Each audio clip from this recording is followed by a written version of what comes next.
Seamless mobility. That is what we all want. And that is also what we are going to hear about in the next presentation, a thought leadership presentation by our founding partner HERE Technologies. Sigrid van Veen, Senior Global Product Manager at HERE Technologies, is going to enlighten us about the way that at the one hand, mobility as a service, and on the other, location technology, is going to support corporate mobility. Sigrid, thank you very much for the support. The floor is yours. Hello, everyone. Thank you for joining my presentation today about what it takes to create attractive mobility services and enable seamless mobility for everyone. My name is Sigrid van Veen. I'm a Senior Product Marketing Manager with HERE Technologies, and I'm responsible for, among others, our urban mobility solutions. Before I get started, I'd like to point out that during this presentation, but also after this presentation, you have the opportunity to reach out to some of our experts through the chat window. But first of all, for those who don't know HERE Technologies, let me give you a very quick and high-level overview of who we are and what we do, so you understand the context of my presentation of today. So HERE Technologies is a software technology provider, and we specialize in location intelligence. Together with 9,000 employees across 56 countries, we develop and provide high-quality data and software services to create location-based solutions. Among others, our solutions enable faster deliveries, safer journeys, sustainable city planning, and better infrastructure management. And with location, we help our customers across industries to build innovative solutions and help them bring more personalization, but also differentiation to their products. And we often do this in close collaboration with our technology partners. Underpinning all of this is our cloud-based location platform. And this is a neutral, collaborative platform environment and gives our customers easy access to our data, services, and tools, as well as from external data providers to our marketplace. So today, I would like to provide you with our perspective on mobility, based on our expertise and collaborations with our customers on projects worldwide. First of all, I'll discuss some of the recent trends that impact mobility, and then I'll take a look at some of the most persistent challenges that we see with building and creating mobility solutions. And then I'll explain how some of these can be addressed by the use of location technology. So across the world, we see a strong desire and push for making urban areas greener, safer, less polluted, and more peaceful. And of course, if you think about cities, you'll think about smart cities. And the development of these smart cities, they go hand in hand with the overall global climate goals. And by adopting a mobility as a service solution, a city can make transport a key part of its smart city initiatives. And they can benefit from a more efficient network of public transport, reduced congestion, CO2 emission, and also improved safety. And for the commuter, there's a time saving to be gained for almost up to 3 days per year. For mobility providers, it's the revenue prospects. The overall revenue potential from mobility as a service is expected to be like 52 billion by 2027. In addition, what we see is that the on-demand economy has had a big impact on mobility. So it has been on the rise, it has been accelerated by the pandemic, and also the popularity of on-demand mobility services like offered by Lyft and Uber, Didi and Grab, and many others. They have increased during the past years because it offers people more flexible and personalized ways to travel around, and it complements public transport.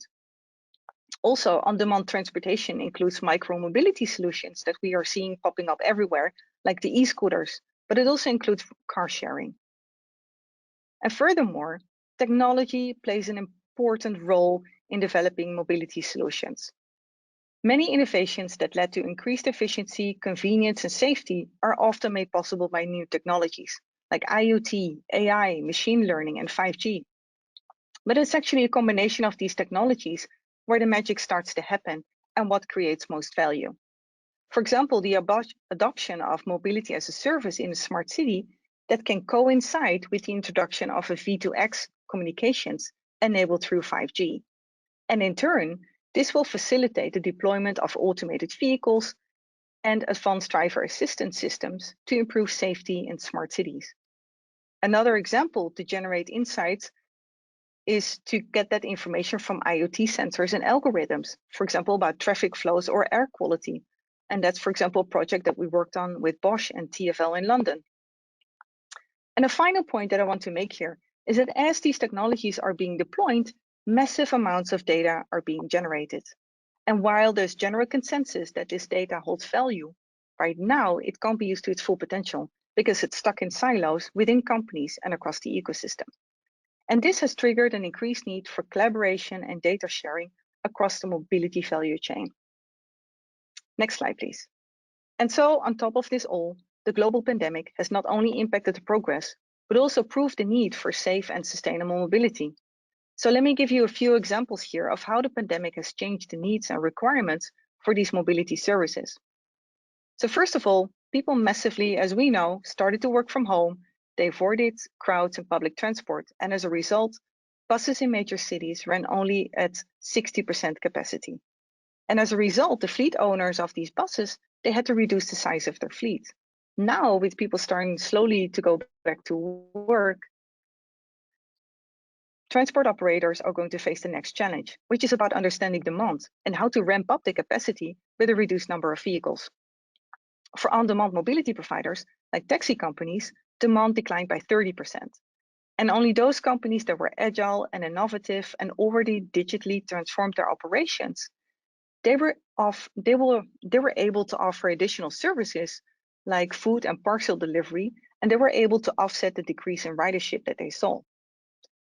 And also, while many people prefer to work more from home moving forward, 48% of the commuters who still need to travel to their work, they fear the impact of COVID while en route. And especially for public transport, this means that they need to ensure that passengers feel safe. On top of that, not everyone is going to go back to public transport anymore. We see a trend that young people in urban areas started to sign up for their driver's license again, and they started to buy cars again. And if they do so, basically they're lost to public transport and kind of lost to sustainable mobility. And that's something that we together would like to prevent. So the big question is, how can we turn this around and provide better and more sustainable services more efficiently? And what does this mean for corporate mobility? Well, it's not easy, as there are many factors at play. Mobility providers face challenges that need to be addressed if we want to change the travel behavior of the commuter. So some of these challenges include, first of all, there's a generational challenge. So millennials, they won't have everything at their fingertips. They don't like waiting, but public transport is not provided this way. And it usually requires waiting time, and that goes against their principles.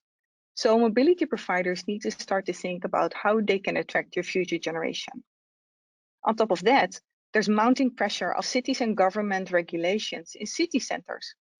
For example, in Paris, 66% of the public space is for streets, where cars are driving on.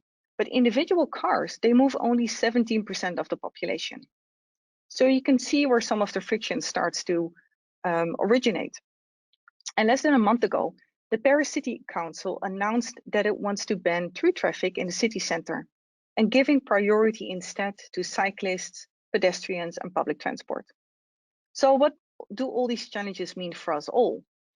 Well, we believe that now it's time to move from a fixed fare and purely schedule-based transport to a more flexible and dynamic model that allows everyone to pick and choose how they travel and get a real overview of costs. Also, COVID is still around us, and we still need to stick to social distancing in public spaces, but also in public transport. So contactless and seamless mobility is now more important than ever. Finally, the fragmented ecosystems that we still see around us, they need to be pieced together, and we need to embrace all modes of transportation, even if they seem like competition at first. We need to find synergies between what is scheduled and what is on demand, and private and public transport need to start to work together. And this may be even forced upon by legislation, like we're seeing in Paris, for example.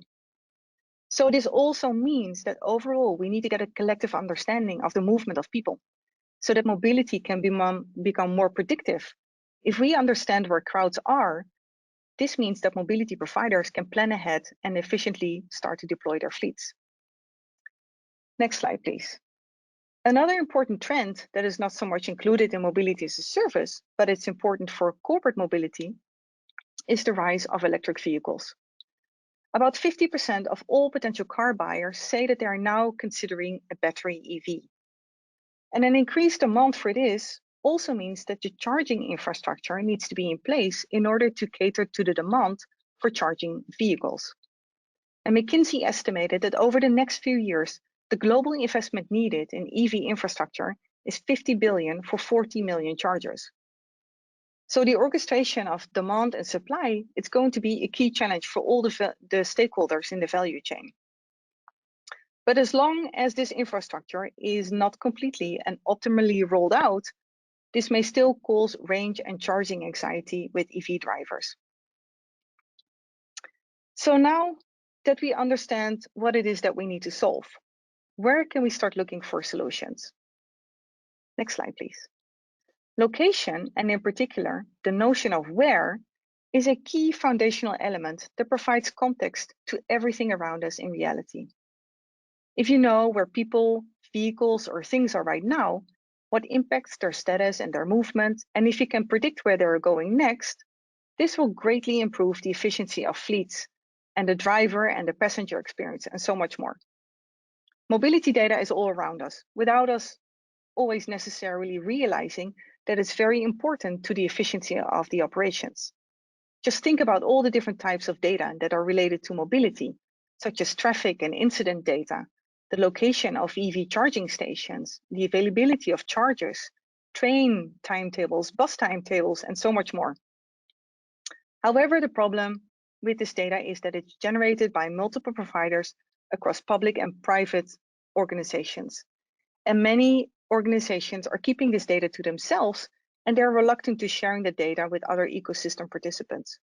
So as a result, the data can't be aggregated and will only have limited value. So what we need to do is to contextualize and merge these data sets on a neutral platform, while ensuring that all data privacy requirements are being met, whether this is through consent management or anonymization of personal identifiable data. So next slide, please. Who is hoarding all this data and who needs to work together in order to make this available? Well, as we see before, there are multiple stakeholders in the value chain. There are micro-mobility providers, on-demand mobility providers, public transport operators, and cities. And each of these stakeholders are likely to sit on a pile of data that is not only valuable to only provide seamless journeys to everyone, but it's also worth monetizing. So how can this be done? Well, we believe that mobility providers, they need to work with tech and software providers in order to normalize the data and merge it and contextualize it and then aggregate it. And then this mobility data can be used to create customized transportation maps, customize routing, understand demand, or it can even be monetized and generate additional revenue. As an example, we've been working with VMZ, that is a subsidiary of Siemens Mobility, to better understand traffic demand, especially in newly developed areas such as industrial parks, new residential areas, or new roads. And VMC combined these insights under one neutral umbrella so that multiple transport providers in a city can combine their offering through a single multimodal service. And then with this, provide a better optimized experience for the passenger. Next slide, please.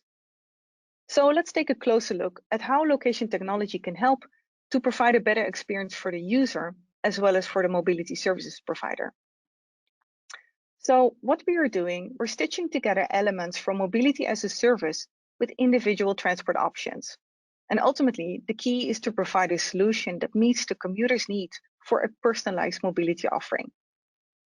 First of all, users don't want to juggle with multiple applications to plan a journey with various mobility options. And they're actually intermodal and transit APIs with which applications can be built that enable users to easily find and select the best option for them from a single interface. Secondly, mobility data, when that gets merged with map data and enriched with other location data like traffic or road regulations, points of interest, or building footprints, it can start to generate insights that can not only be used to better plan for which vehicles are needed, where and when, but also for identifying the most optimal location for pickup and drop-off points. And an example that I would like to share in this context is that of Moya. It's a brand of the VW group that provides electric ride sharing in the cities of Hamburg and Hanover.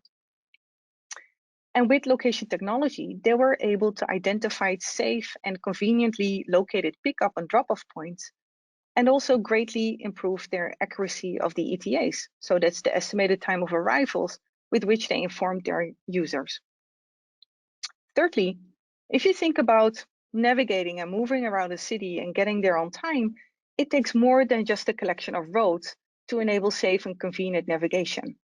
Think about information about one-way streets, turn restrictions, taxi lanes, bus lanes, pedestrian walkways. There's so much information out there that needs to be integrated into a single solution. And so smart algorithms and APIs help optimize routing based on what is important for the driver. On top of that, real-time information about traffic or incidents, parking availability, and charging availability or public transport provided through location APIs helps drivers and commuters to be always informed about their trip while en route. Next one, please. And a good example here is the on-demand ride-pooling solution by Ioki. Ioki is a subsidiary of Deutsche Bahn, and with their services, they actually complement the public transport network, especially in rural areas where we see that there are gaps. And with real-time information about traffic and incidents, as well as about other location data, they will better able to match drivers with passengers and also improve the calculation of the ETAs. And finally, as we saw before, a true intermodal offering like Envision True Mobility as a Service can only be accomplished when mobility providers are collaborating. Next slide, please.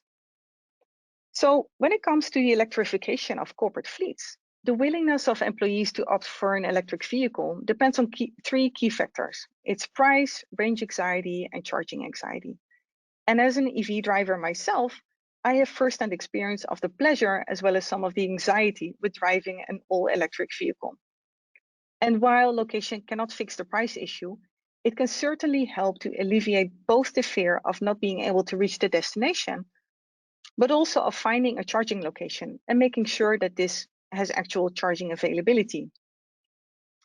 The available range of a vehicle depends on many factors, like the battery type, the driving style, traffic, and even weather. And when temperatures are dropping in autumn and winter, the range of my car, for example, is reduced by up to 80 to 100 kilometers. And so not knowing this can lead to very unpleasant experiences. So by orchestrating different data sets, again, related to the vehicle, driving behavior, origin, destination, as well as environmental information about charging locations or charging availability, weather, and so much more, it becomes possible to provide drivers and mobility operators with customized EV routing solutions. And a routing solution like that would give drivers the peace of mind that they need with accurate trip information based on a personalized driving profile. So now we've seen how all the pieces of the puzzle have been coming together. And as I'm now coming to the end of my presentation, next slide, please, let me summarize how we believe that seamless mobility for everyone can be achieved. So most importantly, to provide users with the mobility solutions that they need, MaaS will need to be complemented by flexible and individual travel options. And this will help to bridge the gap to public transport and get commuters use other forms of mobility. And with commuters starting to rethink their mobility options right now, now is the time to act. And we believe that data sharing, collaboration, and location technology are key ingredients to provide better solutions for corporate mobility. And we are looking forward to more partnerships and together realize an increased uptake of sustainable mobility. And with this, I would like to thank you for listening to my presentation, and I hope to be in touch. Bye-bye. Thank you very much for your expertise and the insights, Sigrid. And we hope, of course, that you have a great conference together with the audience. Thank you very much.